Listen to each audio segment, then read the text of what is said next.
আজ আমরা কয়েকটি অদ্ভুত আর ভয়ের ঘটনা নিয়ে কথা বলবো। হুম। এই উৎসগুলোতে যে গল্পগুলো আছে সেগুলো আমাদের ভয়ের উৎসের সন্ধানে মানে একটা যাত্রার মতো। হ্যাঁ। আমরা দেখব ভয় কিভাবে তার রূপ বদলায়। প্রথমে সেটা আসে প্রকৃতির ভেতর থেকে অচেনা এক শক্তি হিসেবে। হুম। তারপর সেই ভয় ঢুকে পড়ে আমাদের পবিত্র স্থানে, আমাদের বিশ্বাসকে প্রশ্নবিদ্ধ করে। সেখান থেকে ভয়ের রূপ নেয় ব্যক্তিগত সম্পর্কে, ভালোবাসার নামে আসা আক্রমণে। হুম। এবং সবশেষে আমরা দেখব সবচেয়ে ভয়ঙ্কর রূপটা, যখন ভয়টা আসে আমাদের নিজের বাড়ি থেকে, সবচেয়ে কাছের মানুষের হাত ধরে। ঠিক তাই। এই গল্পগুলো কিন্তু শুধু আমাদের গা ছমছম করানোর জন্য না। একদমই না। এগুলো আসলে মানে একটা আয়নার মতো, যেখানে আমাদের সমাজের গভীরে লুকিয়ে থাকা আতঙ্ক আর বিশ্বাসগুলোর প্রতিচ্ছবি দেখা যায়। হুম। আমরা দেখব কিভাবে অতিপ্রাকৃত ধারণাগুলো লোককথা থেকে বেরিয়ে এসে আমাদের ব্যক্তিগত জীবনের সবচেয়ে দুর্বল জায়গাগুলোতে আঘাত করে। তাহলে চলুন সেই যাত্রার প্রথম ধাপে যাওয়া যাক। এই ঘটনাটা আব্দুর রহমান নামের একজনের, ১৯৭০-এর দশকের। এনায়েতপুরের হাট থেকে ফিরছিলেন তিনি, নির্জন বিলের ভেতর দিয়ে। রাত প্রায় ১০টা, চারদিকে ঘুটঘুটে অন্ধকার। এমন একটা পরিবেশে তো যেকোনো কিছুই অস্বাভাবিক লাগতে পারে, তাই না? অবশ্যই। আর এখানেই কিন্তু গ্রামীণ লোককথার শক্তি। ঠিক। গল্পটা শুরুই হচ্ছে একটা নিখুঁত ভৌতিক পরিবেশ দিয়ে।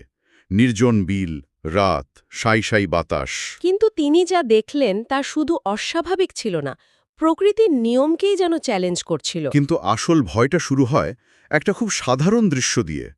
কতগুলো সাদা ঘোড়া ধান খাচ্ছে। প্রথম দেখা এটা ভয়ের কিছু নয়, বরং বিরক্তিকর। এখানেই তো প্রথম খটকা লাগে, তাই না? তিনি খেয়াল করলেন ঘোড়াগুলো ধান খাচ্ছে, কিন্তু একটা ধানের শীষও ভাঙছে না বা নষ্ট হচ্ছে না। ঠিক, এই সূক্ষ্ম অস্বাভাবিকতাটাই বিপদের প্রথম ইঙ্গিত। ব্যাপারটা বুঝে তিনি দ্রুত হাঁটতে শুরু করলেন, কিন্তু দেখলেন ঘোড়ার পালটা তাকে অনুসরণ করছে। ভয়টা এখান থেকেই তীব্র হতে শুরু করে। যা প্রথমে ছিল একটা অদ্ভুত দৃশ্য, তা এখন সরাসরি হুমকিতে পরিণত হয়েছে। আব্দুর রহমান যখন দৌড়াতে শুরু করেন, তখন শিকারী আর শিকারের সম্পর্কটা তৈরি হয়। হুম। কিন্তু এখানেও একটা অস্বাভাবিকতা আছে। ঘোড়াগুলো তার সমান গতিতে দৌড়াচ্ছে, যা অসম্ভব।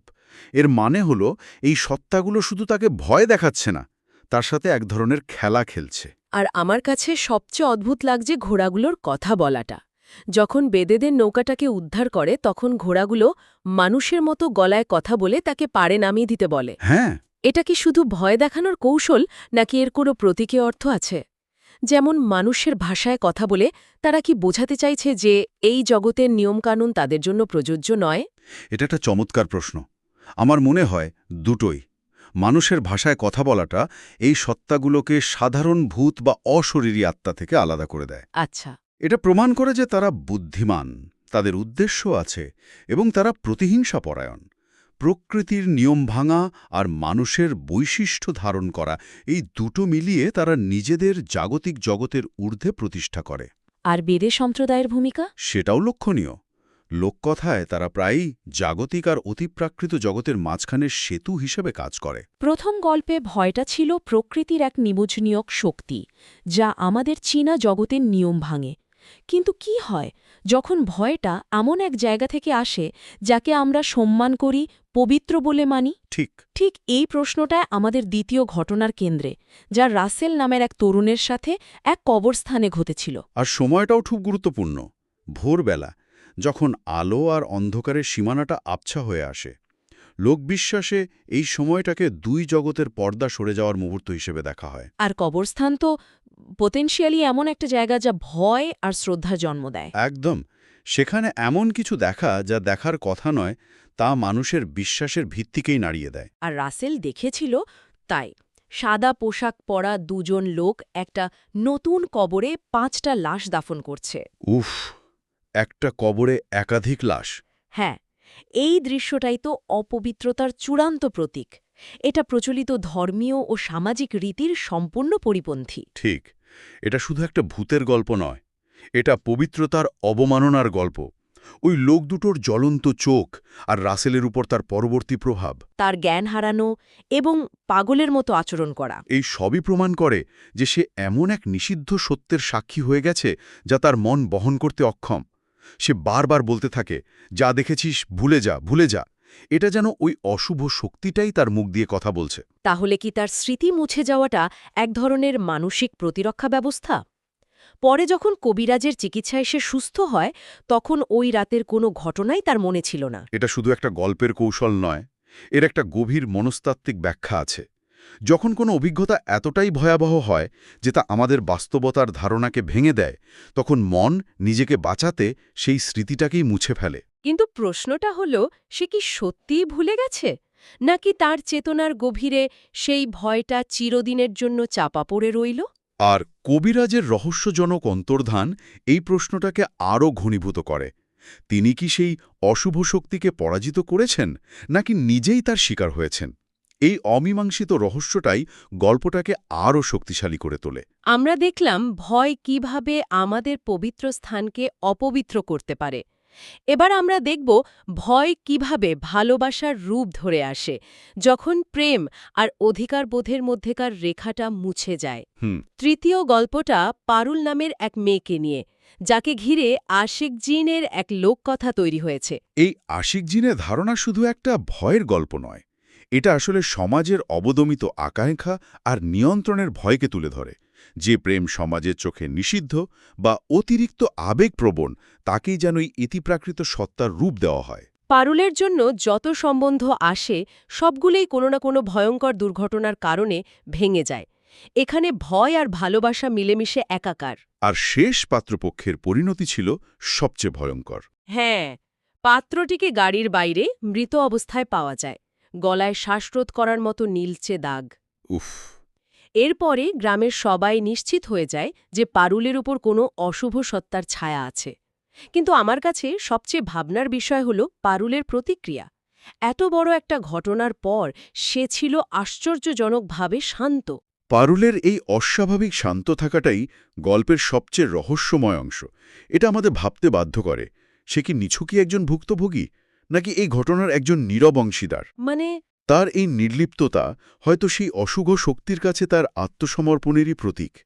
সে হয়তো জানত তার ভাগ্য অন্য কেউ নিয়ন্ত্রণ করছে এবং এর বিরুদ্ধে যাওয়ার কোনো পথ তার নেই। তার মানে পারুলের এই শান্ত থাকাটা কি অসহায়ত্ব, নাকি এক ধরনের সম্মতি? এরপর তো কবিরা জানা হলে সেই জিন পুরুষালী গলায় কথা বলে ওঠে এবং শেষ পর্যন্ত পারুর উধাও হয়ে যায়। আর তাকে খোঁজা হয় এক পরিত্যক্ত জমিদার বাড়িতে। ঠিক। পরিত্যক্ত জমিদার বাড়ির উল্লেখ গল্পে একটি ক্লাসিক হরর উপাদান যোগ করে।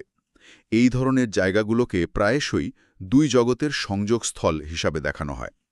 পারুলের উধাও হয়ে যাওয়াটা এই ধারণাকেই প্রতিষ্ঠা করে যে আশিক জিন তাকে মানুষের জগৎ থেকে পুরোপুরি তার নিজের জগতে নিয়ে গেছে। আর এই গল্পটা আমাদের একটা অস্বস্তিকর প্রশ্নের সামনে দাঁড় করায়।